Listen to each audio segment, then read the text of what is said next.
Sony just killed something that existed for 30 years, and it's not really about video games. They're going to stop producing physically ownable discs in 2028. After that, it's digital only. That means license and subscription only.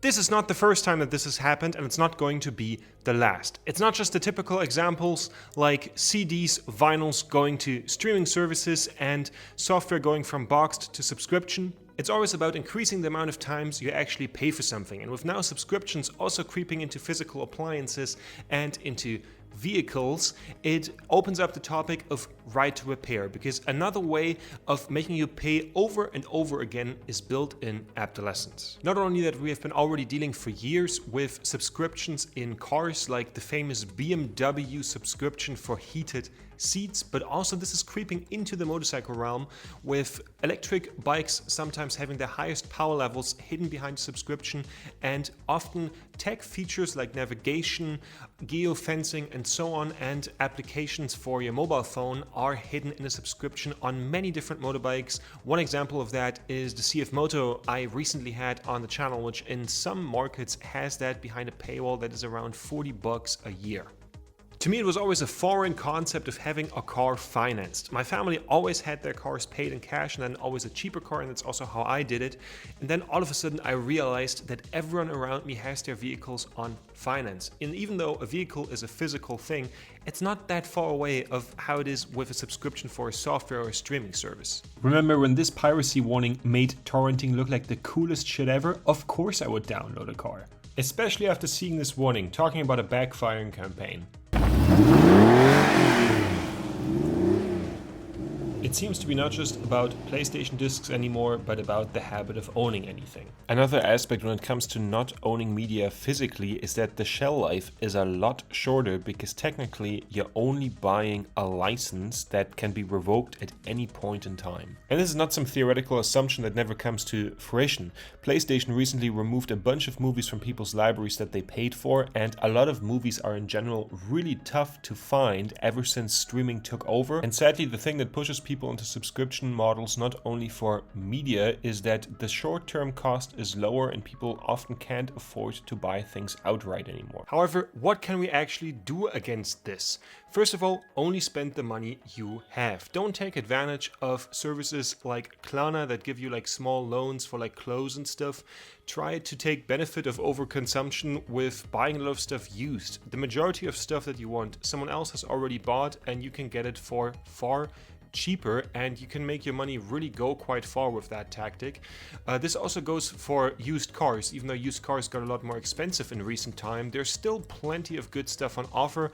I don't know how it is in the US. I think in the US it's a lot worse, but here in Europe you can still get a really luxurious car for less than $5,000 with climate control, Bluetooth. Mine even has umbrellas in the doors, and basically an insane level of quality for really little money.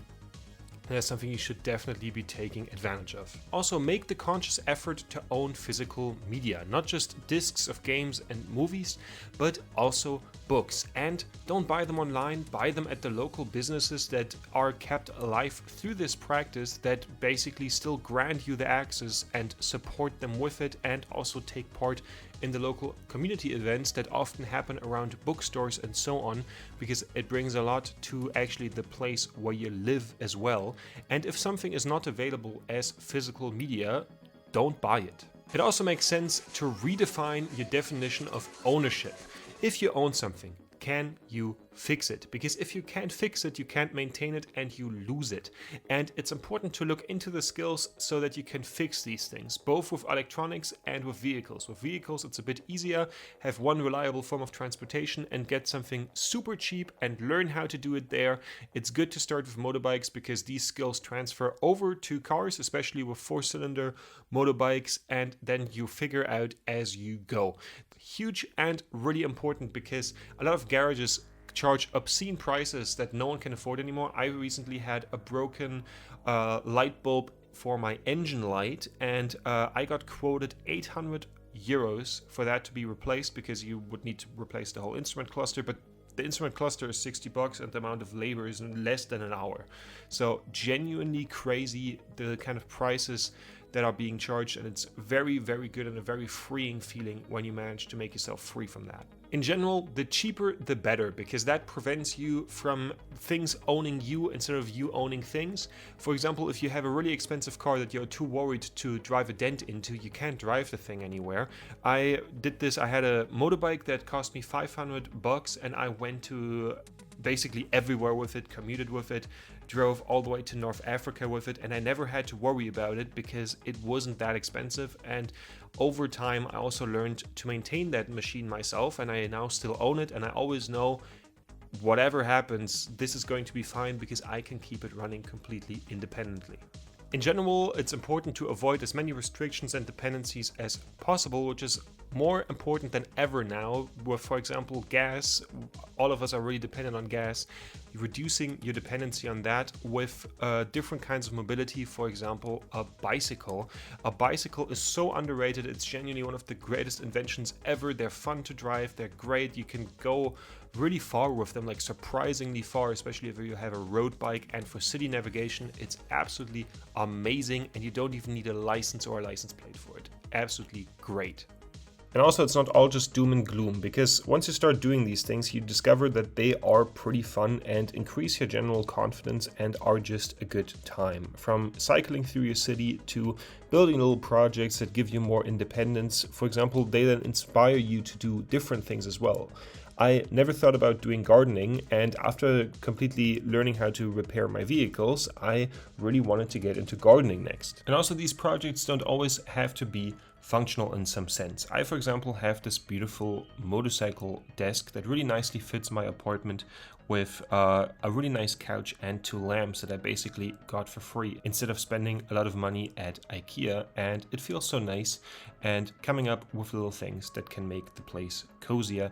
I recently fell online down the rabbit hole of these little own ecosystems in jars, and I would actually love to build something like that. At the end of the day, it comes down to making more independent lifestyle choices throughout all branches of your life and having a focus of not losing ownership of things. And with me having talked a lot about digital media, let's not forget books. They are more important than ever, with huge AI companies destroying books to scan them into their LLMs. It's important to read and to own these books and not have them on your Kindle, not just for the personal ownership of this intellectual property, but also we kind of can't get around using AI to actually be able to use an LLM as effective as possible, because if the input is the spoken language, it definitely improves your capability with this if you're well spoken. Speaking of LLMs, it also makes sense to build a home server where you can create your own LLM with the help of open source tools, because let's be honest, these insane technical tools are not going to be available to the public forever in the way that they are now or to the price that they are now. All in all, this ties together under the motto of not renting a life.